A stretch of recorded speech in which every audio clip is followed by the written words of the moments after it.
पार्वती पतये हर हर महादेव हर अवधूत चिंतन श्री गुरुदेव दत्त శ్రీ జ్యోతిర్వాసు విద్యాపీఠం తీర్థ సంగ్రహణలో భాగంగా అనేక రాష్ట్రాలను తిరుగుతూ అందులో ఉన్నటువంటి తీర్థాలన్నింటినీ కూడా సంగ్రహిస్తూ భారతదేశ సరిహద్దు ప్రాంతం బంగ్లాదేశ్ భారతదేశానికి సరిహద్దు రేఖలో ఉన్నటువంటి ప్రాంతంలో ఉన్నటువంటి మేఘాలయ రాష్ట్రంలో ఉన్నటువంటి డాకి అనేటువంటి ప్రాంతానికి రావడం జరిగింది.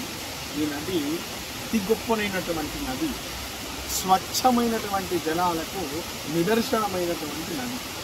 సుమారు 100 అడుగులు లోతు నీళ్ల ప్రవాహం ఉన్న 100 అడుగుల లోపల ఉన్నటువంటి ప్రతి ఒక్క దృశ్యాన్ని, నది అంతర్భాగమైనటువంటి దృశ్యాన్ని మనం చక్కగా కళ్ళకు చూడేటువంటి ప్రతిబింబించేటువంటి ఒక గొప్ప నది ఈ డాకి నది అని పేరు.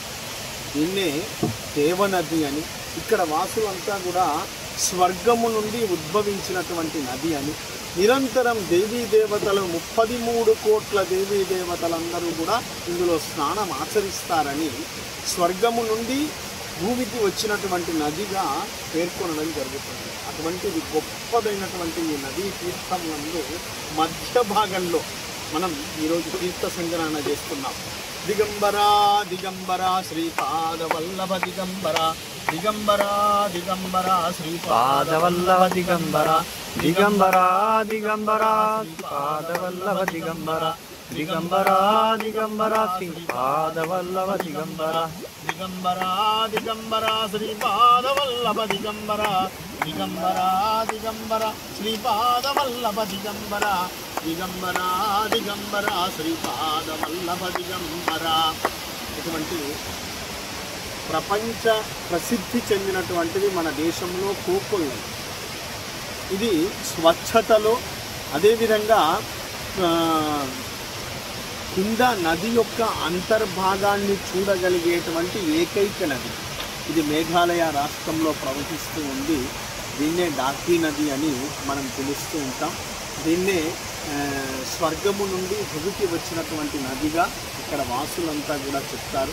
33 కోట్ల దేవీ దేవతలు ప్రతినిత్యము స్నానం చేసేటువంటి ఒక గొప్ప నదిలో ఈ తీర్థ సంగ్రహణంలో భాగంగా 200 నదిని సేకరించడం మనందరి యొక్క భాగ్య విశేషం.